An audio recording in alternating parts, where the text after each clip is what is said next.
Bonjour, je suis Loïc, Bonjour, moi c'est Lucas. et on se retrouve autour d'un livre. Alors aujourd'hui on se retrouve pour un épisode un peu particulier. Donc on se retrouve pour un hors-série, une sorte de bilan, une rétrospective. On va parler un peu des livres qu'on a parlé ce mois-ci, notre ressenti. Alors Loïc, quel a été ton ressenti global sur nos 4 premiers épisodes? Sachant que pour toi comme pour moi, le podcast c'est une première, donne-nous tes ressentis. C'est vrai, c'est notre première fois en tant que podcasteur, je dirais. Ça va, ça aurait pu être pire. Premier épisode un peu difficile, mais on s'améliore au fur et à mesure. On espère que ça va continuer de s'améliorer. Mais sinon, c'était bien, moi j'ai bien aimé, j'aime bien faire ça. Et toi, Lucas? Moi je suis assez d'accord. Pour en revenir du coup au premier épisode, effectivement c'était nos balbutiements. On était un peu en train de bégayer. Bon, ça s'est un peu amélioré, toujours un peu de problème, mais ça ne va que en s'améliorant. Mais du coup, au niveau des œuvres dont on a parlé, dis-moi. Quel a été par exemple ton livre préféré de ton côté? Mon préféré, je dirais le premier, Influence et Manipulation. Même si c'est pas le premier épisode mon préféré, car c'était le premier, comme tu dis, un peu difficile, mais je pense que oui, c'est le livre qui m'a plus intéressé. Même si globalement, ils m'ont quand même tous intéressé, un minimum.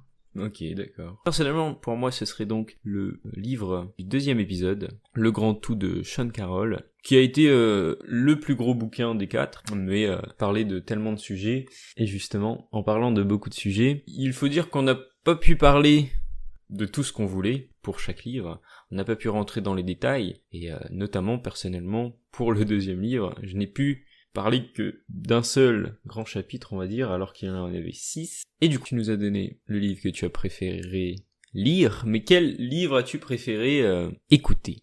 Celui que j'ai préféré, c'est aussi Le Grand Tout, je pense.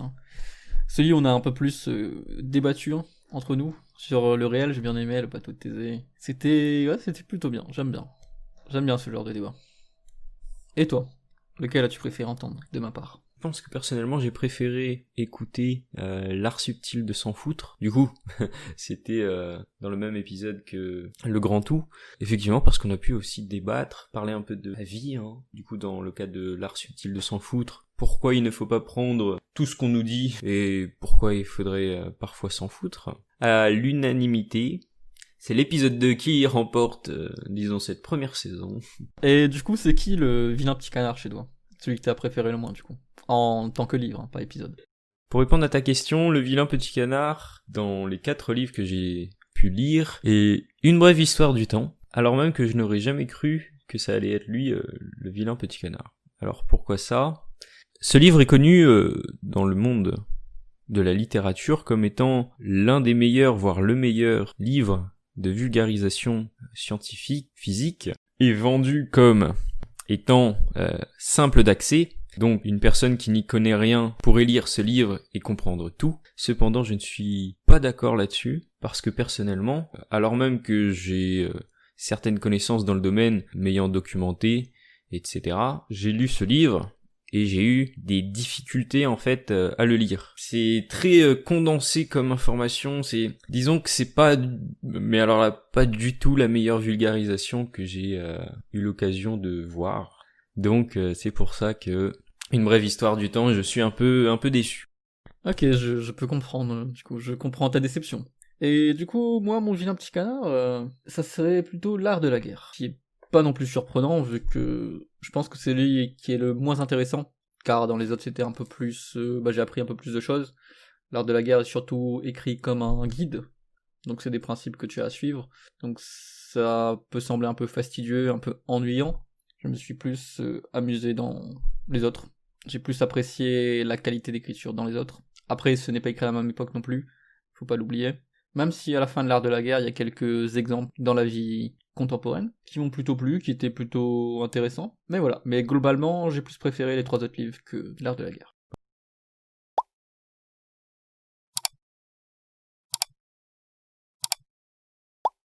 Voilà pour les vilains petits canards. Du coup, prenons épisode par épisode, voir si nous avons des choses à rajouter, des choses qu'on a du coup pas pu dire. Donc, premier épisode, Fouloscopie de Mehdi Moussaïd et Influence et manipulation de Robert Cialdini. Alors, que dire de ces livres? Du coup, je vais donc commencer par je te propose de faire de même. Alors personnellement, Fouloscopie, j'ai très bien aimé ce livre. Cependant, alors moi j'ai découvert ce livre par le biais de l'auteur Mehdi Moussaïd sur sa chaîne YouTube qui a le même nom que son livre, Fouloscopie.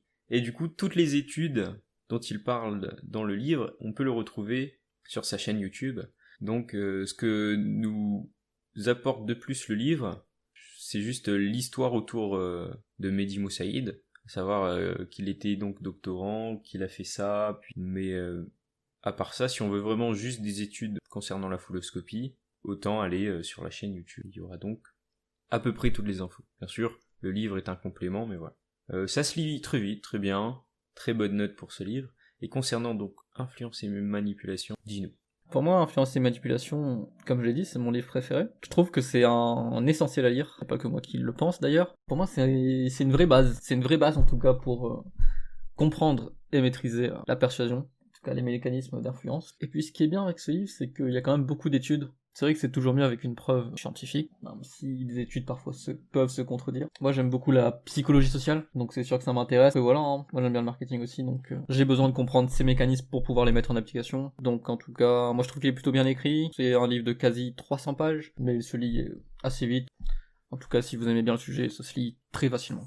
Après ça, l'épisode 2, donc le Graal, le grand tout de Sean Carroll. Pour ma part, ça a été une grande expérience. Ce livre est assez massif, il fait plus de 500 à 600 pages. Personnellement, je ne suis pas un grand lecteur, donc ce fut quand même une sacrée épreuve pour moi. Cependant, j'ai passé cette épreuve et j'en suis très content puisque j'ai appris plein de choses vraiment. Comme pour Fouloscopie, je peux ici vous recommander la chaîne YouTube de l'auteur Sean Carroll. Ce sera donc une chaîne en anglais cependant, hein. Et je peux vous conseiller sa série The Biggest Ideas in the Universe qui reprend les propos du livre mais beaucoup plus poussé et sous un format vidéo beaucoup plus ludique.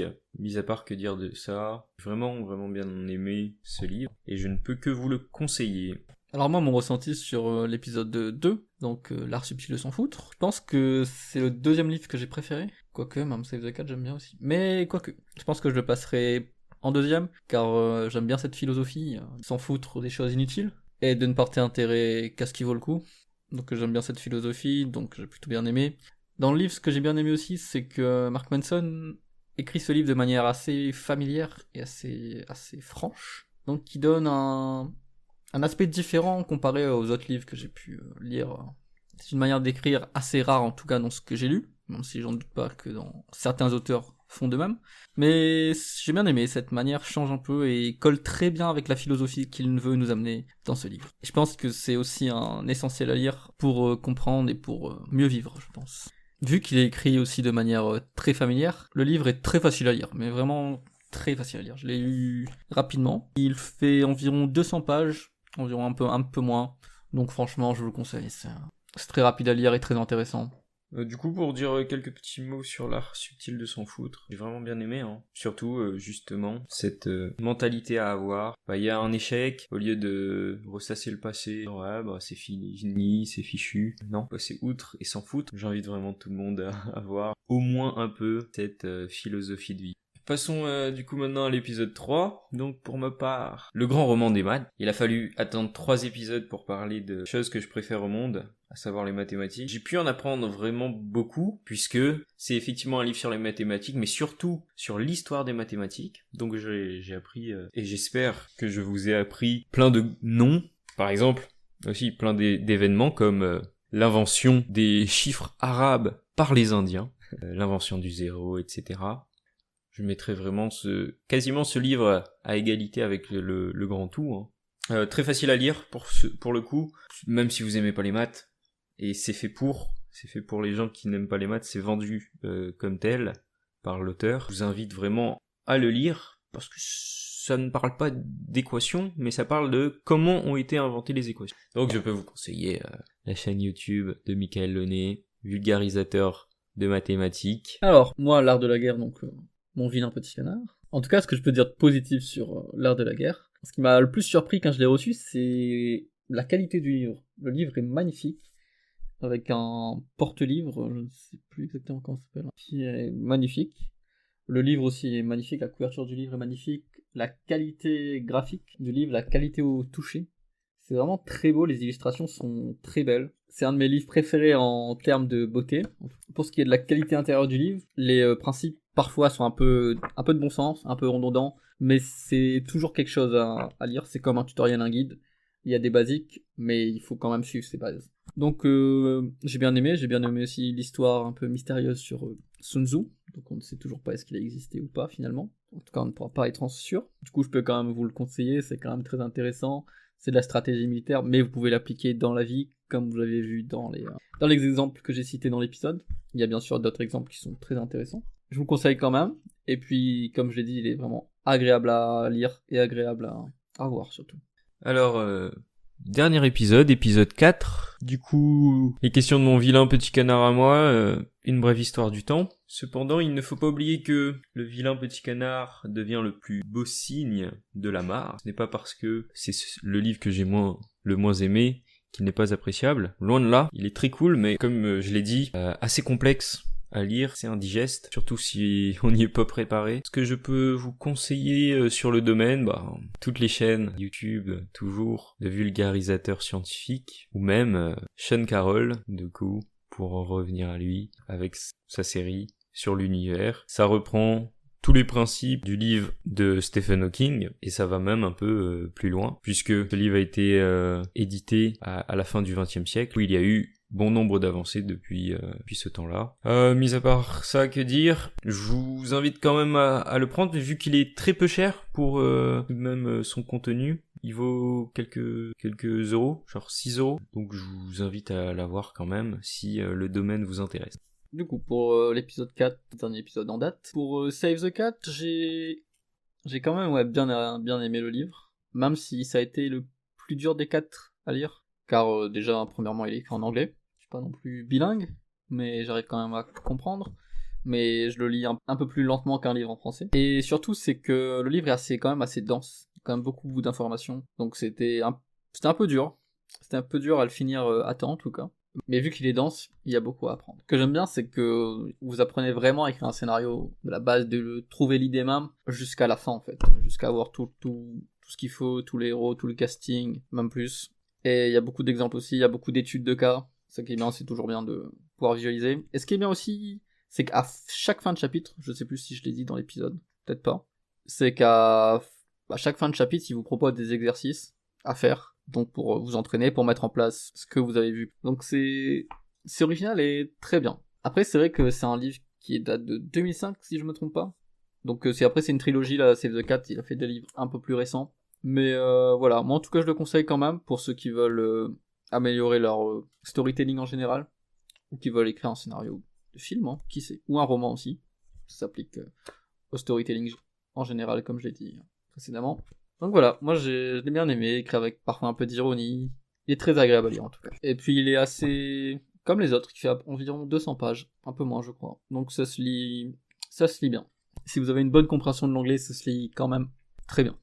Ben voilà, on a fait un peu le tour des anciens épisodes. On a donc parlé de psychologie sociale, de réalité, comment faire face à cette réalité. On a parlé d'histoire, soit des mathématiques ou de la guerre. Finir sur du storytelling et la vision de l'univers à la fin du XXe siècle. Du coup, on pourrait, pour finir un peu, parlons un peu des livres qui peuvent nous intéresser pour les prochains épisodes, les thèmes, ou directement si t'as des noms de livres. Donc moi, déjà pour les prochains épisodes, j'ai plusieurs noms de livres en tête, comme par exemple, j'aimerais bien lire Votre temps est infini de Fabien Olicard. J'aimerais bien aussi traiter Power, que j'ai déjà lu, mais un jour le traiter dans un épisode, Les 48 lois du pouvoir. Après, des livres un peu plus centrés copywriting, genre KGRTing, Adweek Copywriting, mais je verrai ça un peu plus tard. Il y a aussi Personal MBA un jour, Work aussi. Après, il y a certaines aussi biographies que j'aimerais bien traiter. En vrai, j'ai beaucoup d'idées de livres, mais plus axé marketing, beaucoup, mais divers domaines de marketing. Si un jour, pourquoi pas faire des livres un peu philosophiques, même si c'est vrai que c'est un peu plus difficile à traiter, je pense. Difficile à comprendre surtout. Plusieurs niveaux de lecture, mais pourquoi pas un jour.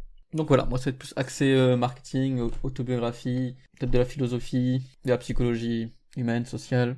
Je pense que ce sera un peu ça. Prochains ouvrages.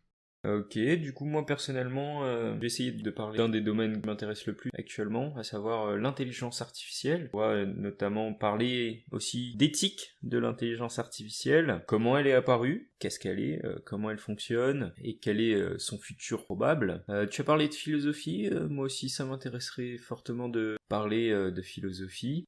Après, continuer effectivement dans les domaines un peu scientifiques, pour citer des œuvres, les 3 livres de Lê Nguyen, par m'attirent fortement, à savoir La formule du savoir, Le fabuleux chantier et Turing à la plage, qui parlent donc vraiment de mathématiques, d'éthique, d'intelligence artificielle et d'histoire de l'intelligence artificielle. Mais avec moi, on verra aussi quel monde on vit actuellement, technologiquement, quels sont les futurs possibles pour notre technologie.